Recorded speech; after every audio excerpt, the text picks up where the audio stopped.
Hi everyone, welcome back to my channel. I'm Donna and this is Pinky Budgets, and a slightly different video from me today. I'm going to be talking through how I work out my budget each month and how I allocate my salary out. So it actually came from a question that I was asked privately on Instagram. Someone reached out.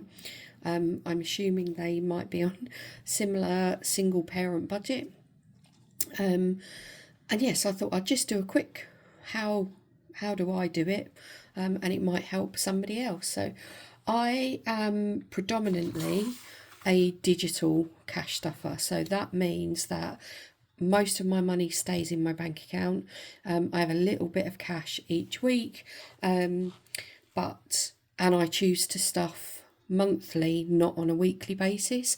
So this may not sort of work with everybody, but yeah, this is how I do it, and this is what works really well for me. So I don't have a big budget book.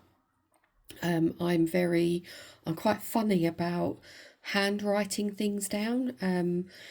I'm If I make a mistake on something, I can't be doing with crossing it out and writing it next to it, or Tipp-Exing it out and writing on the top. I suppose it's a bit like an OCD type of thing. I end up ripping out a page and starting again, or yeah, I don't like it. So I have a spreadsheet on my laptop, which I I use basically, and I'm sure loads of other people do that way. But yeah, I don't use one of the lovely books and track everything in there.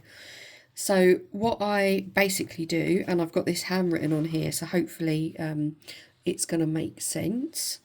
Can I zoom you in a little bit? Let's bring you down slightly. Is that going to work? Let's put it over here. Okay, so I start off with my monthly salary, and I obviously pop that into my spreadsheet, and then I deduct all of my direct debits for that month. So it doesn't matter whether it's going to come out like the following day or in 3 weeks' time or whatever. I basically deduct all of the direct debits for that month, and I leave them in one bank account, which I keep an eye on to make sure that they aren't going over what I think they're going to be. But yeah, I leave them in there, and then by the end of the month, that account should be back to zero.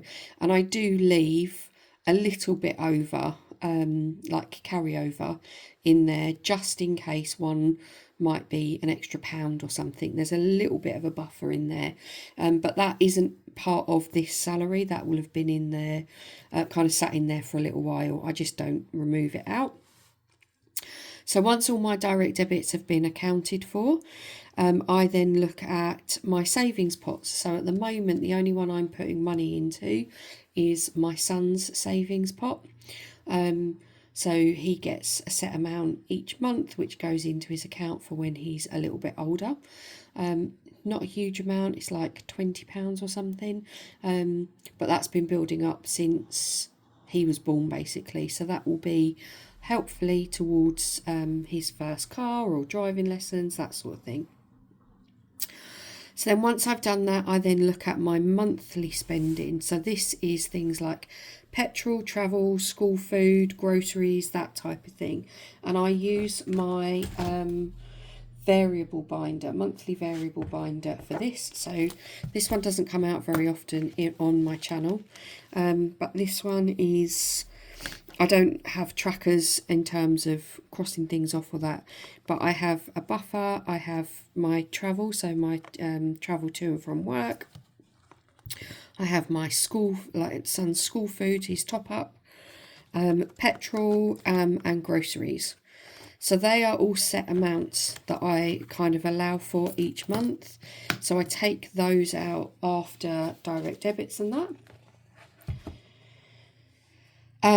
Then I look at monthly cash. So monthly cash for me is things like food top up, my fun wallet, my personal wallet, and my 2027 games. So they get a set amount, again, they get a set amount each month. and I will get that cash out. Now that is the only cash that I draw out from my bank account. And then the next thing is left over for all of the other pots. So this is this will be around sort of £500-ish that I will then divvy up where it needs to go. So I do look at some pots first of all. So we look at holiday and Christmas. And if we've got a holiday booked, I will have worked out how am I going to get to that total by August, for example. Christmas, I know I have a set amount that I want to save for Christmas, and I will work out how much do I want to get to save that. I then look at things like window cleaner and garden waste. So window cleaner, I have to pay £15 every 8 weeks. So I will put in, make sure that there is, by the time the window cleaner comes, the monies are in there. So I'll have worked back how much needs to go in there. And the same with garden waste. We have to pay for our garden waste bin every year. It's about £90 for the subscription. So I'll work out from basically from March this year to get round to March next year, how much I need to put away a month so that I've got that money there again. Then I look at birthdays. So birthdays for me is a big one. So I don't have a massive family. I don't buy lots of presents, but the people I do buy for, I pay a little bit more money. So we go bigger in our family on birthdays than Christmas. So for example, my sisters, I will spend probably between £80 and £100, depending on what we're going to do or if we've got anything else going on that year. So I will look at her birthday's in May. So I will work out roughly from each of the birthdays how much, if I was putting away £5 a month, when would I need to start? Or if I did £10 a month, when would I need to start doing that? And to make sure that I have got enough in their wallets, probably a month. I think I actually work on 2 months before their birthdays, so I can make sure if I do see things, then I can get them slightly earlier. So birthdays is a big one for me. Next up we have school. So my son has got 2 school trips this year, so I need to make sure that each of the instalments are ready to be paid. So again, I need to make sure by the time June comes, I've got enough money in the pot each month to make those instalments. And then it's basically everything else. So this is where my binders kind of come in. So I have 4 main binders. So this is like my home binder or short-term binder. So I have got a car, so I need to make sure that we have got enough money in there should anything go wrong. I just top this up all the time. I don't have a set amount that needs to be in there, but I will put in probably around £20-25 a month if I can. Home, I rent my property, so I'm fortunate that I don't have to pay for things to be fixed, but I am allowed to decorate. I am obviously allowed to put my own furniture and stuff like that in there. So I do make sure that I've got some money here if I'm aiming for anything. So the next big thing that we are going to be saving for is my son needs a double bed. So that will be kind of like a priority for me to get at some point this year. Window cleaner already mentioned. The garden, whilst I haven't really made any major changes to the garden, I do like plants, so I do like to be able to go and get stuff at the beginning of the season. Garden bin I already mentioned. I then save money for health, tech stuff. I've always got some money in a small amount of money in an emergency pot, so this will be up to around £50 in here, just for the month, just in case anything crops up that I wasn't aware of.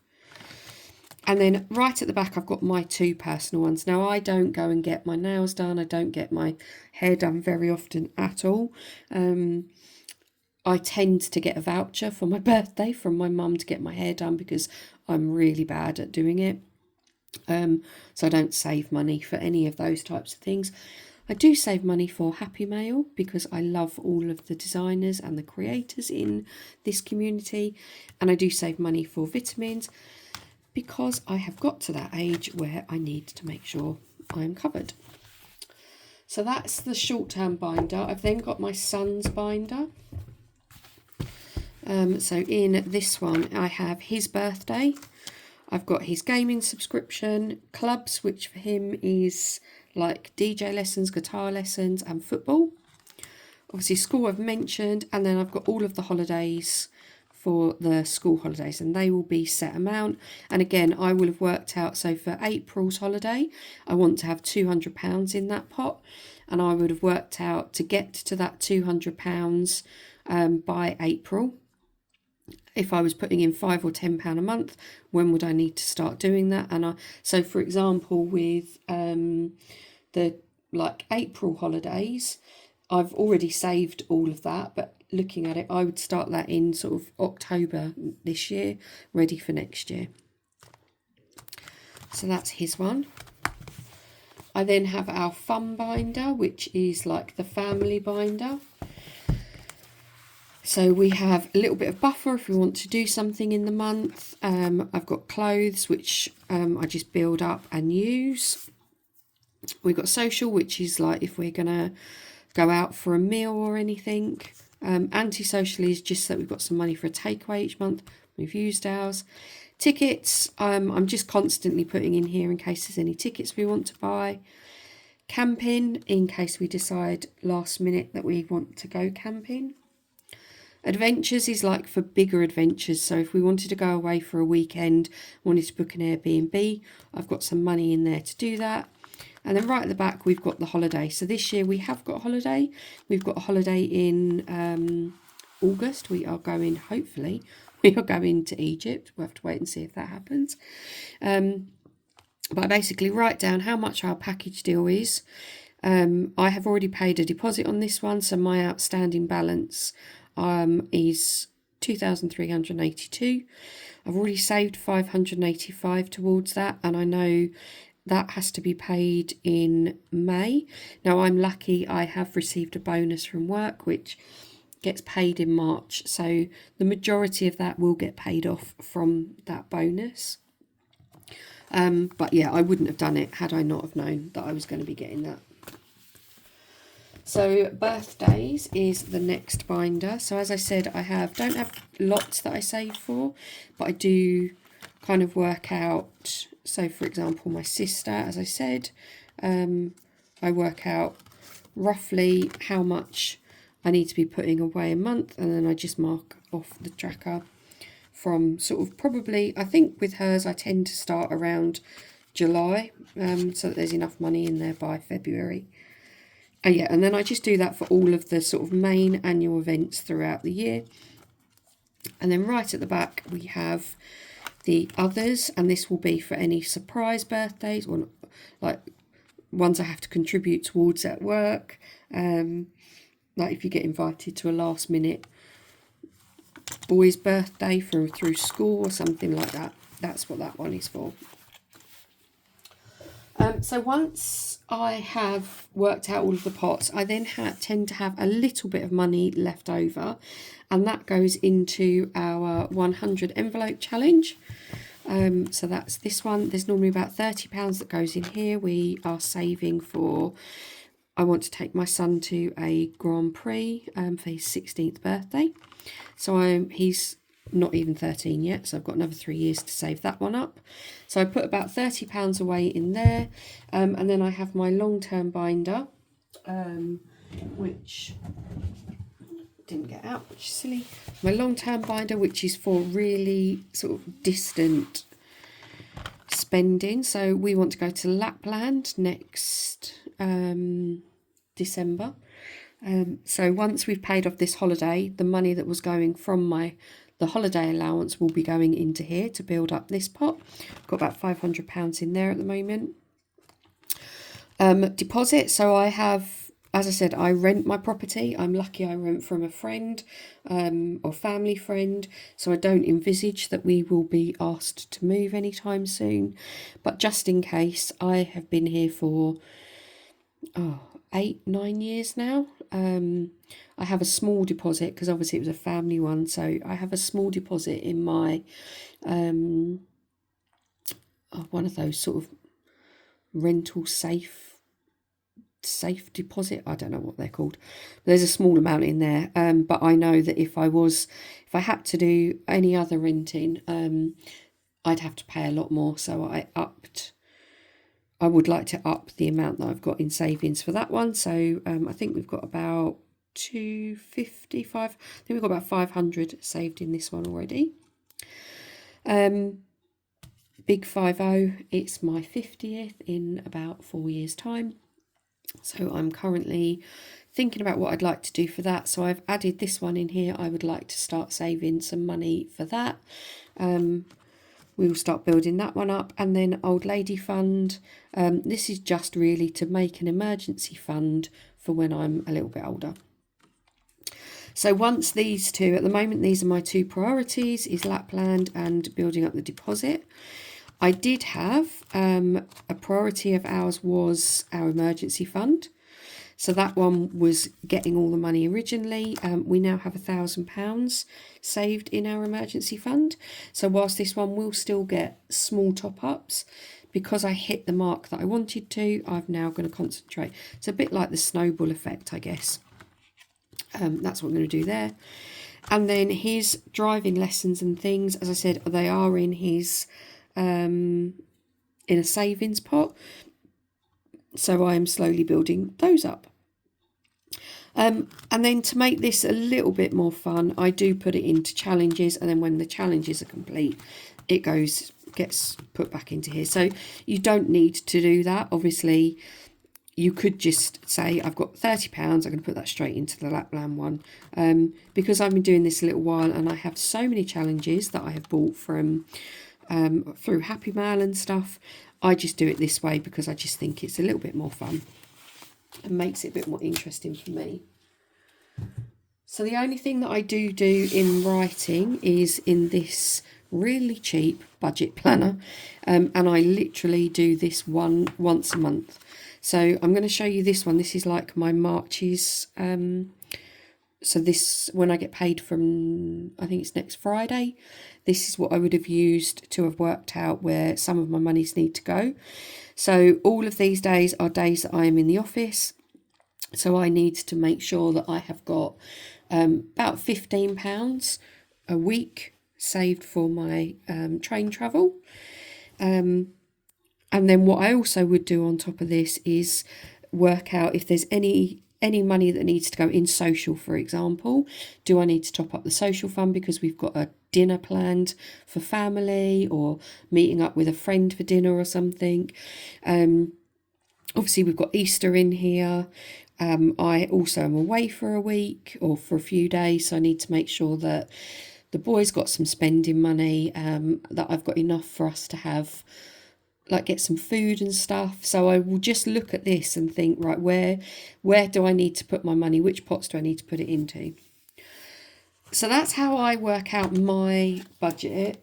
One thing I will say is you don't need all of those binders. When I first started, I had a tiny A7 binder that I had car, home, birthdays or gifts, and maybe personal in.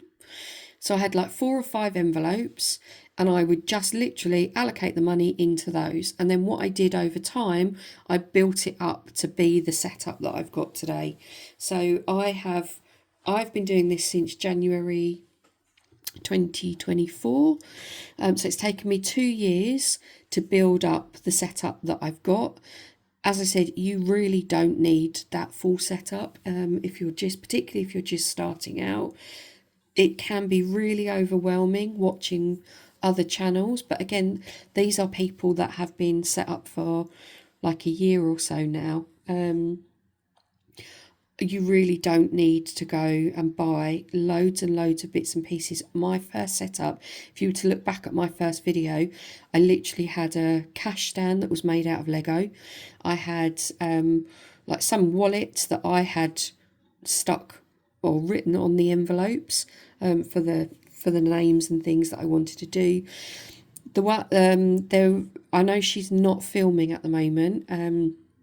But somebody that I took a lot of inspiration from originally was the channel Budget Save Grow. Very, very minimal basic setup, which really helped me right at the start. I've then watched other people who have, like Cash But Cute, for example. I've watched A Day Full of Budgets, Budgets and Dreams. Really good channels that were around when I first started, that they just, I haven't done everything that they've done. I've used parts of their setups to help me build things up. But my top, I guess my biggest thing is, my budget is my budget. I do what works for me. I'm not able to have loads of games binders. I need my money to keep rotating. I don't have a big salary, so I can't let £200-300 sit in a binder for 3 months without needing to use it or needing to allocate somewhere. I will have like my 250 binder, which is got leftover money. So I will put, at the end of the week, the cash that I haven't spent will go into a bit like a savings binder and stuff. That isn't part of my monthly salary. That's money that kind of I can let that build up because I haven't put that into a budget somewhere. But I can't work my budget out to say, right, this, once all the bills are out, I've then got £400 which I can go and put into savings challenges and leave that there until all the savings challenges are done. It just doesn't work for me like that. And I think if you need to get your head around your own budget, so you will keep changing it. You will start challenges at the start and then think, actually, there is no way I'm going to get this done. If you've got a big thing to save for, then use a big challenge. If you literally just want to be using your money so it moves around, put smaller challenges in your binder to start off with. Like, put in £50 ones or £60 ones that you know you can do quickly. But yeah, I hope that helps somebody. I am going to film my leftovers for, as it's Friday. But if you've got any questions, please let me know. But I hope everyone enjoys the rest of their Friday. Bye, guys.